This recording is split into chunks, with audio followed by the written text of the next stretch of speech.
myself. Like I said, there's quite a few people here that I know, which is amazing. So I always love to see familiar faces. But there's also a lot of people that signed up that I didn't recognise their names. So a bit about me. My name is Wiz. I'm the founder of a brand and retail strategy agency called WIZZ&CO. I've spent 20 years working in retail, 12 amazing years at Selfridges, working across multiple different categories from fashion accessories to beauty. I've worked with some of the biggest global brands and seen the rise and fall of many. And then I went to work for Soho House, where I was director of their retail brands. And then I've had my own business for 5 years.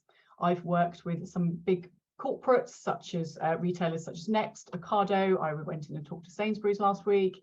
I've worked with some big brands like Dermalogica, Arabian Oud, and I've also worked with a lot of brand founders, helping them scale. So you may be asking, why am I doing this session on how to build a personal brand? I've been working very hard on this myself over the last, I would say, 2.5 years to build my personal brand. And the reason it well, there's a number of reasons it started. One, it was kind of always in the back of my mind, I was building my business. Secondly, the pandemic hit. I lost all my clients, so I was down to ground zero. So ultimately, I had more time, and I had to build my personal brand to gain business and to put my voice and my face out there and tell people what I did and how I could help them. And what I thought I'd do was how I'd apply all the learnings that I'd seen over the years of how you build a brand, so a product-based business ultimately, and apply those to myself and my business. So everything from branding my business to getting my face out there. And actually, a personal brand is becoming essential to business now. It's becoming more and more important. We see this from brands, rises of brands such as Charlotte Tilbury, who's got a kind of a huge face and name and visibility behind her, to brands that start to decline, like Bobbi Brown, for example. When she left and wasn't the face of it anymore, there just wasn't that, I suppose, engagement anymore. We look at the designer kind of fashion industry, and we all know who that creative director is, that's the helm of the brand and kind of really making a difference. From Apple to Starbucks to Amazon, we all know who their CEOs are. So actually, if you're climbing the corporate ladder as well, it's really important that you have influence, that you're playing the game, I suppose.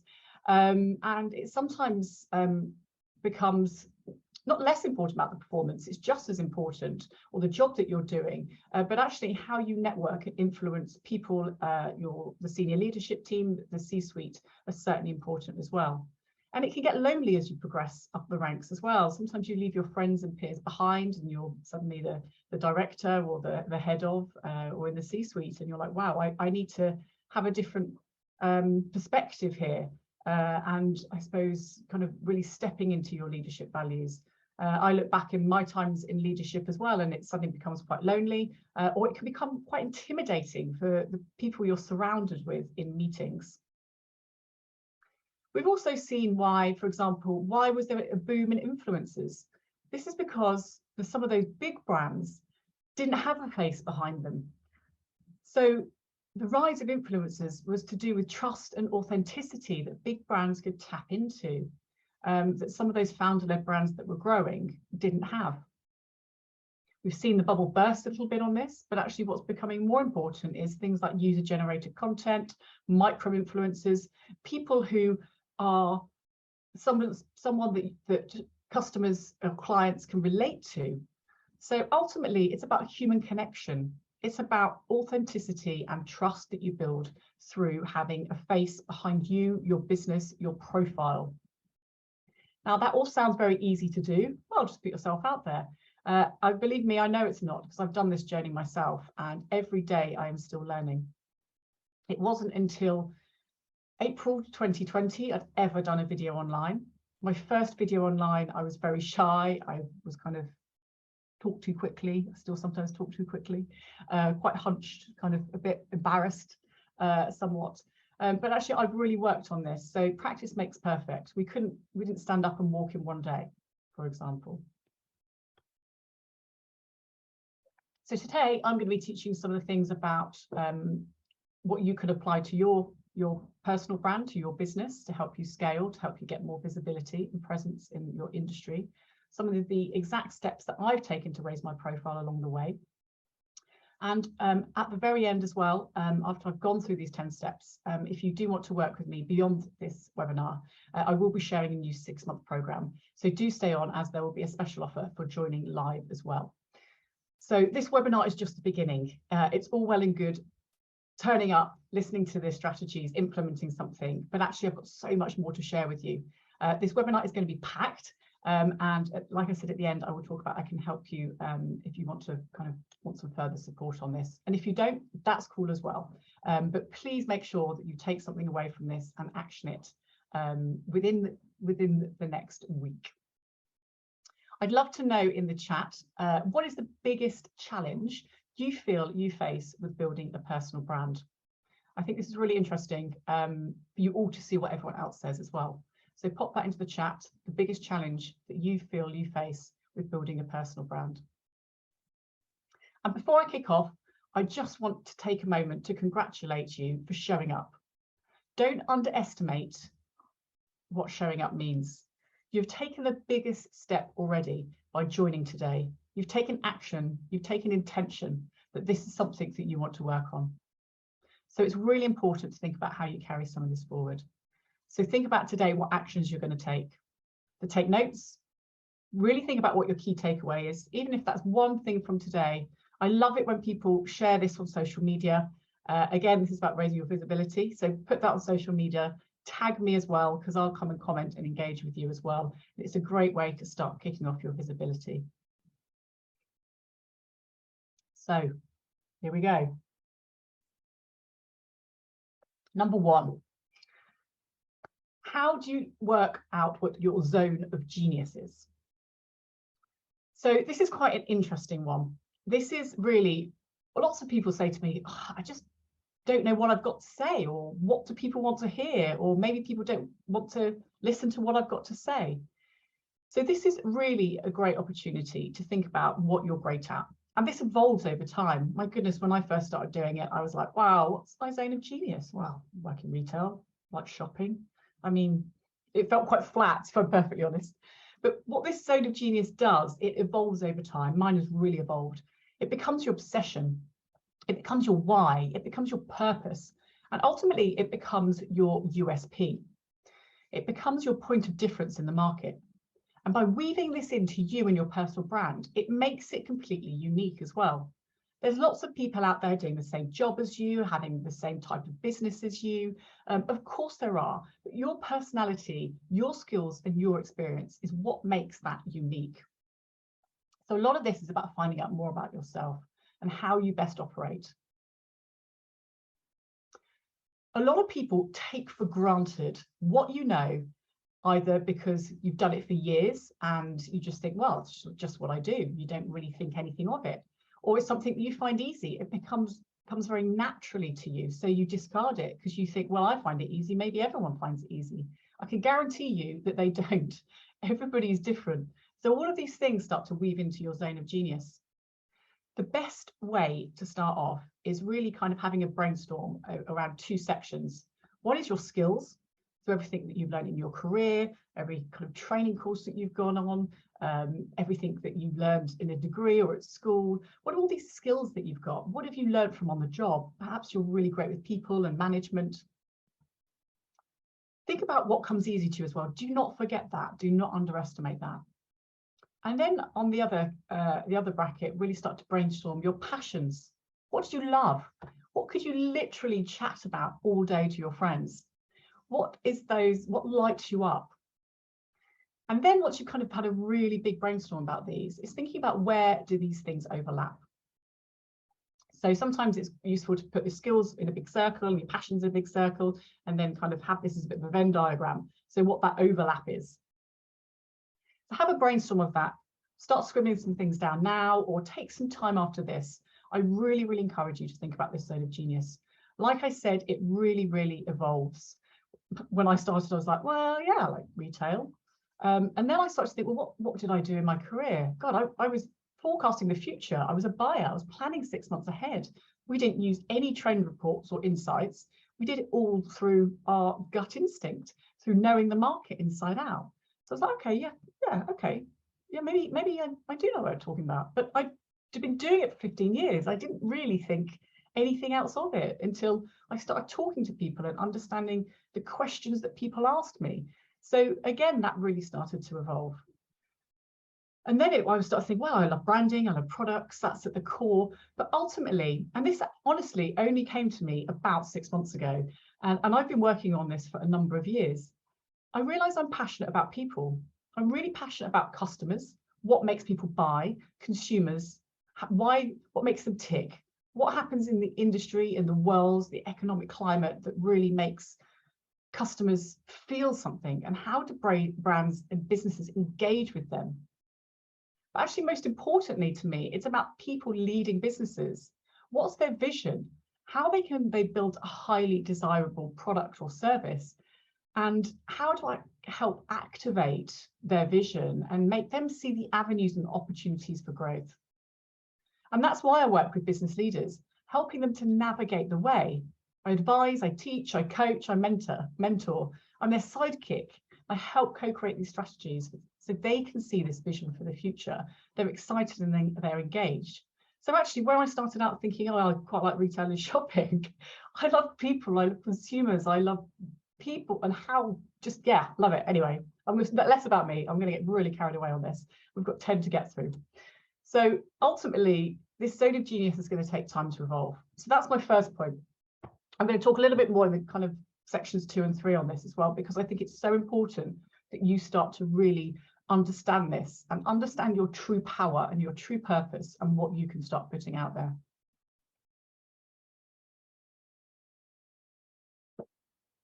So number 2 is to reflect and really think about what other people say about you. So this could be in passing, any feedback you've had in the past. If you've got a product-based business, do you have reviews? A service, if you're a service-based business, do you have any testimonials? If not, can you ask for them? Think about people you've worked with in the past that you've been quite close with. Can you ask them for some feedback? Just say, hey, look, I'm doing some work on myself. I'm really trying to kind of work out what I'm good at, what my strengths are, what my weaknesses are. Do a SWOT analysis on yourself and ask someone else to do it for you. Ask friends and family as well. So really think about this opportunity to reflect, because quite often we miss things about ourselves, which is why it's so important, I believe, to work with other people. I invest a lot myself in coaches, in mentors, and in group programs. And I also dedicate a lot of time now to myself, this thinking time, to be able to reflect. And all of this kind of weaves into what I put out there and what I want to be known for. So second point, really think about reflecting and who you could go and ask, and do that in the next couple of days. Ask somebody for some feedback. The third one is really thinking about, who do you admire? So I'd love to know in the chat, who is out there that you admire and they stop you scrolling on LinkedIn, they stop you scrolling on Instagram. Every time they go out, they're speaking or at an event, you want to go and listen to them. Think about those people that you admire. Think of 3 people and then analyze them. Why? They're probably known for something. What is it that resonates with you? And we all know people that attract job offers, speaking gigs. They seem to have clients coming out their ears. They have loads of collaboration opportunities. They're published in the press. Study them. And again, this is a great way for you to start to analyze what's important to you as well. There's a reason these people resonate with you. So please put in the chat these people that you admire. So what are they known for? And is there any synergy there of what potentially you might want to be known for as well? What are you obsessed with? What do you keep looking at, and see why that resonates? Screen grab everything and then just sit down, take some time, go for coffee and see what the themes are. And ultimately, all of these things are weaving into thinking about what your legacy is and what you want your reputation to be. What do you want to be known for? And this certainly is a way to create opportunities, because you need to think about who knows what it is that you're doing, why you're doing it, and how many of those people need to know about it. Because ultimately, you're here to make an impact in other people's lives. The fourth one is to really start to dig deeper into yourself and find out how you work. I don't know if anyone's ever done any kind of personality tests, either through work. You can do the colours analysis with teams. I've done when I was in corporate world. I did MBTI, where you get kind of a personality profile, how you work and how best to work with other people. I've done various different types of tests as well to really start to learn and understand myself. What's important to me? How do I work? And kind of work out who the true essence of myself is. I think, well, I know we kind of go through school, we go through potentially further education, we get into work, and we're kind of told how we should work, how we should be, by parents, by teachers, by bosses. But actually, what is the best way for you to optimize the way you work? And ultimately, this weaves into your zone of genius as well. I'm going to talk a bit later about how the way you work on this. But I have massively shifted through moving what I thought I should do and how I thought I would work best, which worked well for me for, I mean, probably 15 to 18 years. And then all of a sudden I crashed, I burnt out, it was not sustainable anymore. So I had to really completely throw everything up in the air and really start to understand myself a lot better. So that alignment of understanding yourself is crucial to your zone of genius, but also crucial to how you work, how you perform, and how you move through some obstacles. So one of your obstacles may be about how you get through, I suppose, putting your personal brand out there.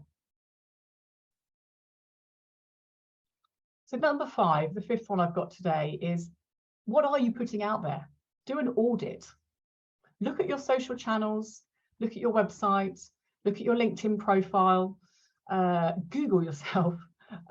Always a very interesting one to check what's out there. What does it say? If someone was looking at that with having never seen that before, have a look at what people might think that you do or think that's important to you based on what's out there. Does it align to what you believe your vision is and how your kind of zone of genius starts to evolve? Ultimately, you want to position yourself as an authority, as a leader. So it's important that you start to align what's out there to the direction that you want to go as well. So again, once you start developing this zone of genius, it's really important to make sure that there's some consistency around what people see, what people perceive. And you don't have to put everything out on social media. I think this is what people get really overwhelmed with as well. Choose a couple of themes. Like I said before, when I first started talking, I just talked about retail. Now I talk about lots of different themes that are important to me, that I know is important to the people that follow me, and that helps people, and that people want to hear about. They want to hear about trends, the future, yes, retail, but also kind of consumer behavior, how that's going to impact business, what's happening in the economy, what could potentially be changing. I talk a lot about entrepreneurship because I've built my own business. I've started. See, I'm still talking as if I've just started, and it's been 5 years. But I'm always learning, so I do feel like I've just started. I've only just started to scratch the surface. And ultimately, I want to inspire confidence in other people to be able to find their own paths and their own vision as well. So that audit is really, really important to think about kind of what are those themes that you want to be portraying, and does it marry up? So my 6th point today is really thinking about your vision versus your action. So this is really thinking about, firstly, do you have a strategy? Do you have a strategy? For a long time, I didn't have a strategy. It was just kind of on the hamster wheel, go, go, go, push everything out, go, go, fast, too fast, too fast. So this is like, I suppose, that balance between having a strategy, taking the time to create a vision, really diving deep into what the right vision is for you as well, and then ultimately taking some action. But it's not about action all the time. Some of that time is about reflection. It's about that kind of digging deep. So some of these things I've talked earlier about, kind of really starting to understand yourself, your skills, your passions, and what's the best opportunity for you to help somebody. And I suppose this is about, again, getting in alignment as well, which I'm really passionate about, because that's been a big game changer for me. So it's the strategy versus the action versus the reflection, which I find making sure I'm in different zones at different times rather than all action. It's that push versus pull.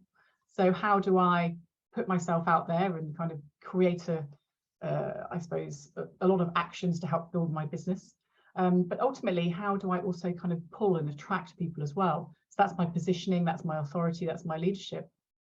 The balance of masculine and feminine energies. And this isn't about a man or a woman. This is about the energies that we both have. Masculine being very pushing, feminine being more the pull. So I would love you to put in the chat, what is your instinct of how much time you spend on strategy versus vision versus action? So have a think about that. Either write it in your notebook right now, kind of your instinctive time. And honestly, I used to be probably 95% action, which is why I got so overwhelmed and burnt out. So now I spend a huge amount more time on the strategy and reflection, and I'm probably only about 40% action. There we go, Andrew, 100% action at the moment. So do you have any idea where you're going? Because I certainly didn't. I was like, let's try it all, do it all. But actually, there's a lot of things that could be much more powerful if you really take time to reflect. And that's hard. That's hard when you're a real pusher, you're a real go-getter. And I think I'm certainly of a generation and an era was that's how you got things and got anywhere, being hugely ambitious. And there's nothing wrong with that at all. That has brought so much into my life and my career, but ultimately it's not sustainable personally for me anymore. And yeah, I've really seen the benefit of slowing down, being more considered, putting out less, but what I do put out I know is right. So it's about dedicating time to yourself as well, which can be really, really challenging. And I will be teaching a lot of this in my new program as well. It doesn't have to be hard. It's not another thing to add to your to-do list. It's about prioritizing, being more strategic. What don't you need to do? What is going to make the biggest impact? So people say slow down to speed up, and I've practiced that myself, and honestly it works. And I'd like to say this little quote actually, and thank you for everyone's patience. I've obviously delayed this a couple of times kind of for the Queen's funeral, but I've got a quote from the Queen that really resonated with me, and it said, "We all need to get the balance right between action and reflection. With so many distractions, it is easy to forget to pause and take stock." Amazing, really, really powerful. So she certainly was very, very wise.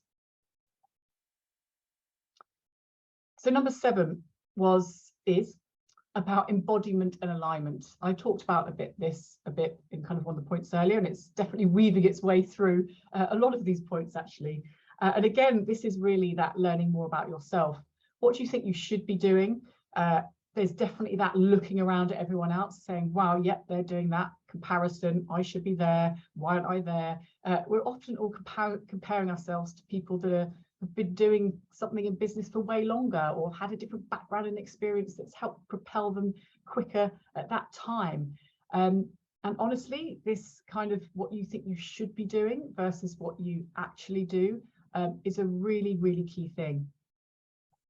So a great example of this is at the beginning of last year, only 2021, it feels like eons ago, I launched some online education training programs.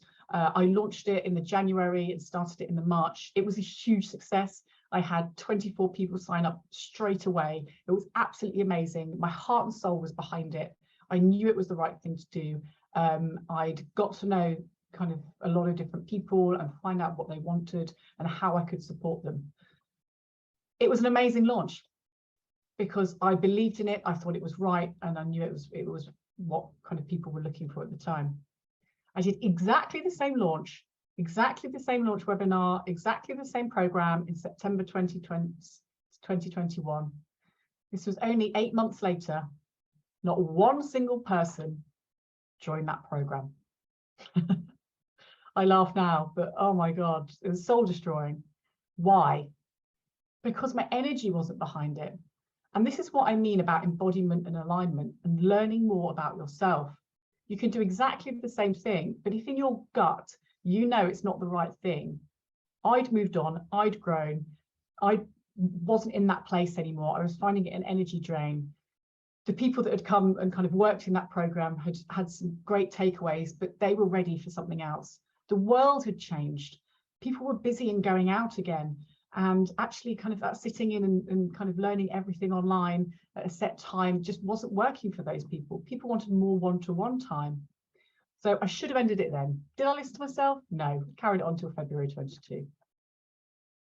Anyway, all great learnings. So sometimes you have to fail as well. And I've done a lot of failing over the years, and it's all about how you build up that resilience.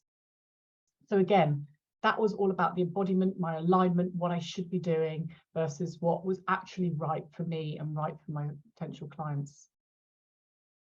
So ultimately, this can be about a lot of fears that come up, and it's how you work through these. So it's changing the narrative around this. It's a lot about mindset work and kind of how you kind of create people around you to support you as well. It's about deep trust in the direction that you're going in your career and in your business. And ultimately, it's what I call holding the void. It's where you're doing things every day to be able to get to a certain point. You might not be seeing the results yet, but how do you keep that momentum going and keeping that trust going that you're going in the right direction?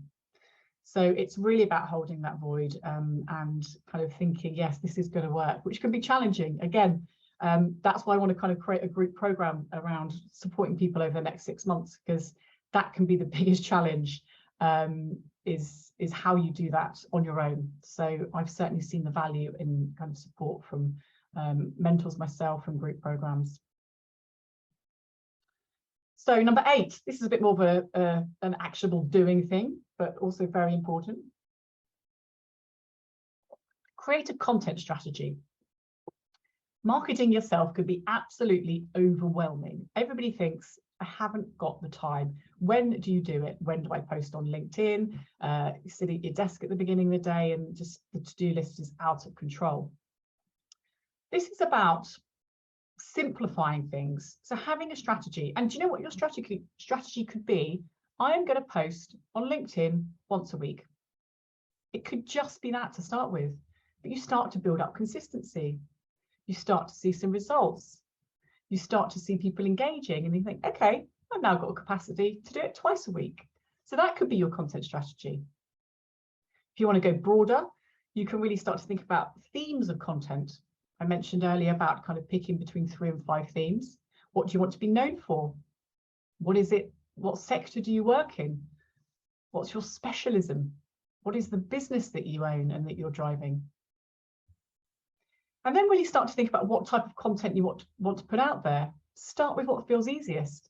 It could be written, it could be videos, it could be images. But start with what feels more natural, and that is different for everyone. And the biggest thing I want you to take away from this today is, again, it isn't a one size fits all. And there's a lot of people out there teaching this is the way to do it. And I certainly did that in the beginning. I invested in this huge program because I thought that's right for me. It was so overcomplicated and so against the way I liked working that it was wrong for me. So I'm all about teaching a structure, a strategy, but actually picking and choosing what's the right bit for you as well. That's what's so important. Look at other people's content, what stands out to you. You can study these, you can apply frameworks, or you can just kind of go freestyle, whatever works well for you. Start to work out what works and then repeat and improve each time. The biggest thing is setting aside time. Diarise this. First thing on a Wednesday morning, I'm going to spend half an hour on my content strategy. Like I said, it could be 1 post a week. Or it's a set time every day. Or you set an afternoon aside and you batch content and you schedule it into kind of scheduling apps is a really great way to do it. Find your way that works best. Also start to outsource. That's what I started doing, and it was super helpful. Keep yourself in your zone of genius. Keep yourself in the best way of working. And that could be to a copywriter. I used to write scribbles on a bit of paper. This is what didn't think I was great at writing. So I got somebody to kind of write blogs for me. I'd either record them or I'd like write loads of notes saying these are the themes, then I'd review them. I'd find that much easier than writing all this content myself. I realized I'm quite good at videos, she says, chucking a pen across the room. Quite good at videos. So actually, that's a great way for me to convey content to people and help. But like I said, a lot of people overcomplicate. Pick one channel, post once a week to start. And if you want to go further, start to build that out. The vision and the personality needs to come through. So what I would always say is the content needs to come from you. Your personality has to shine through. So less to start with can be more, just until you start building things out.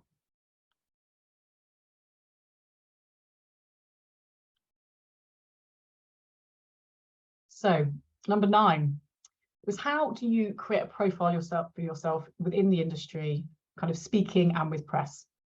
Honestly, for me, this has been a game changer, and it did not happen overnight. I was asked all the time to speak when I was at Selfridges and Sarah House. Did I? No. Didn't even really use LinkedIn. Crazy, but just didn't need to, didn't have time, didn't think about the future. Honestly, it's so important.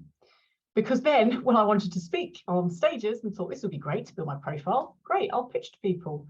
Yeah, tumbleweed. Nobody, yeah, they were like, oh no, she's a consultant. She'll just be trying to sell things. So yeah, tumbleweed, either didn't get responses or people said no.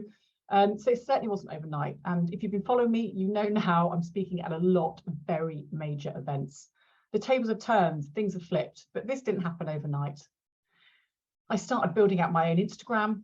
I was scared of LinkedIn at the beginning, to be perfectly honest. I had some amazing high profile connections from my time working corporates, and I was scared of putting that stuff out. So I started dipping my toe into Instagram first. It felt safer, even though I was starting from scratch, which seems crazy. But that felt right for me at the time.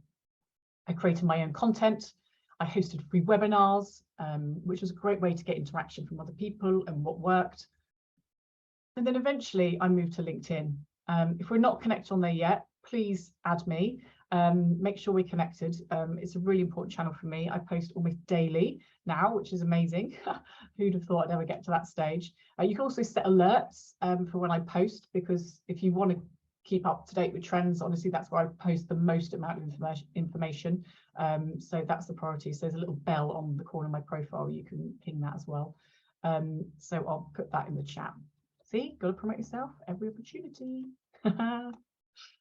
Which I used to find cringy, and now I'm like, just do it, it's cool.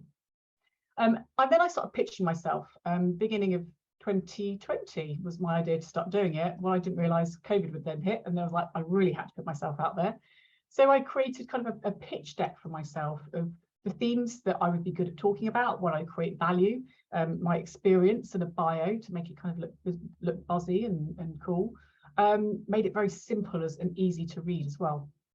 Started pitching myself, and I started getting more and more kind of podcasts at first, and then yeah, some kind of more industry things for independent brands, and now I'm talking at kind of major retail industry events such as kind of Future Europe, which was honestly on my list at the beginning. I mailed a number of times and I never heard back, but now I do, which is amazing. And I did the opening panel talk in July with the CEO of Jigsaw and director of B&Q and the managing director of Bartlett card payments. So amazing people to be opening a huge event for. So yeah, you can do it. Honestly, I've been there and I didn't hear back at the beginning. I started doing bits of press. I started to build some connections myself, creating value for those journalists of how I could help them. And actually it's escalated to kind of such a stage, and I've realized how hard and how much time it takes to pitch yourself. So I now work with an amazing PR agency to help me. So Sienna, who's probably on here, hello. She's fantastic and it just takes up so much off my plate as well to be able to do that. So again, it's all stages. None of this was overnight, but it's about those steps that you do daily, the commitment to yourself. It's the consistency of yourself showing up, even when you're not seeing results. And now I'm getting people to come directly to me as well. So it also eventually starts to snowball, which is exciting.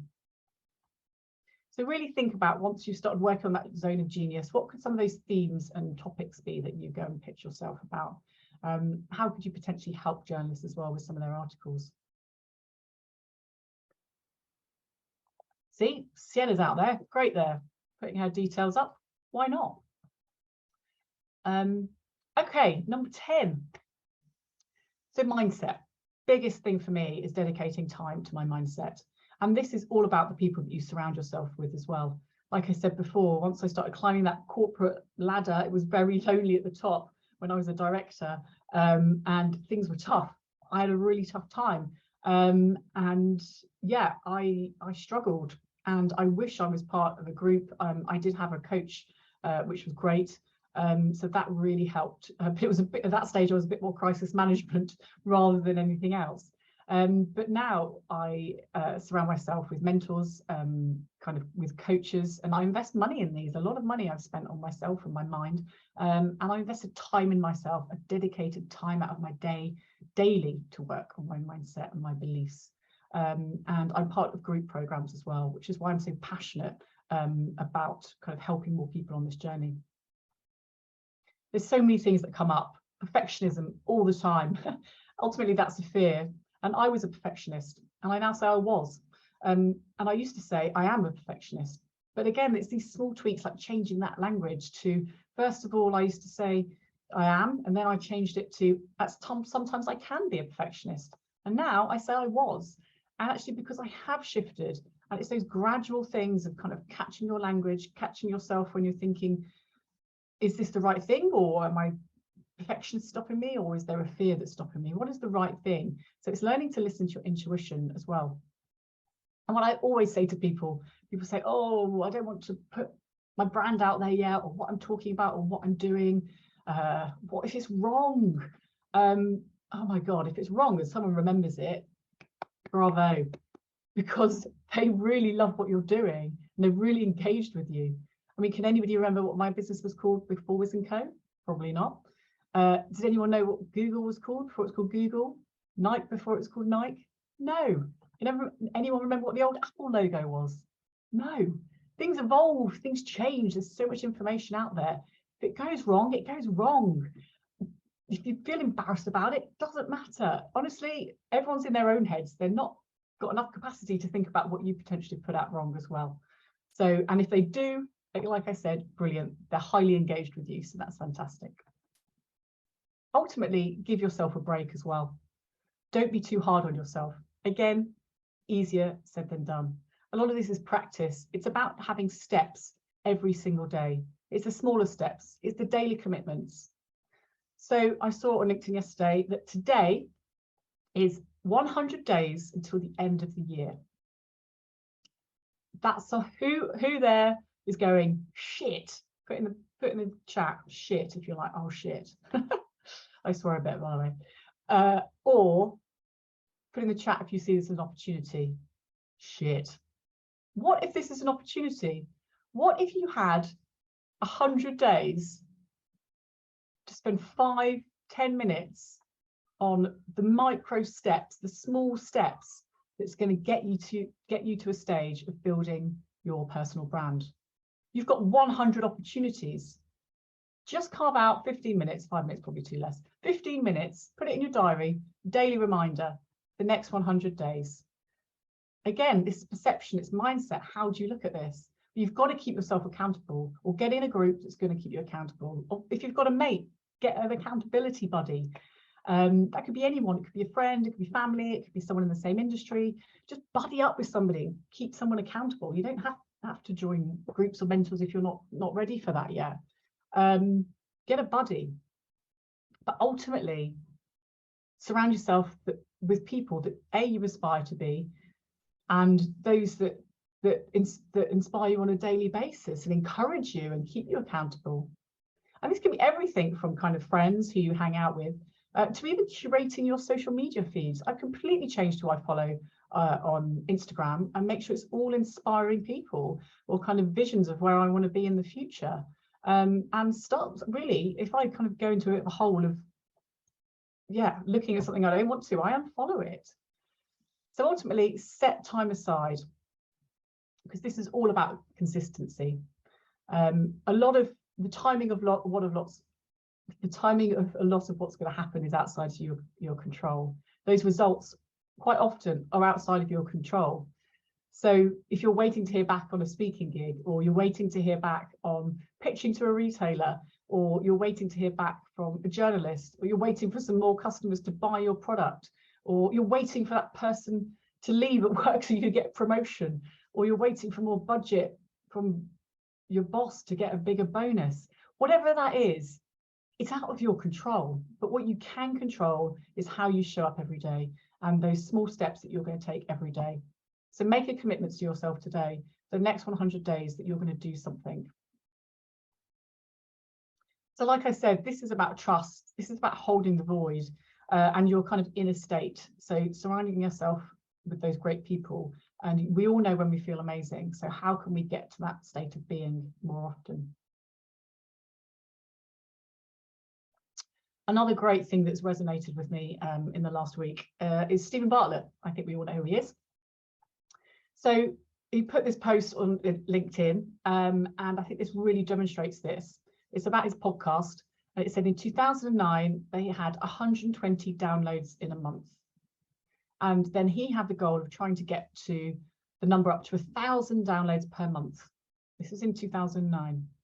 He now has 10 million downloads a month, and you're like, yeah, it's on Dragon's Den. Yeah, well, could be like, okay, it's easy for him. But what really resonated with him was the comment that he put. And he put, still today, I don't fully understand why so many people listen to the podcast. I don't consider myself to be an interviewer. I still feel uncomfortable and I'm confused when I'm introduced as one. So he still has doubts. He still doesn't understand necessarily why or how it's working. So even the greatest people work on their mindset, and I love his vulnerability, his honesty there. He's a real one to look at.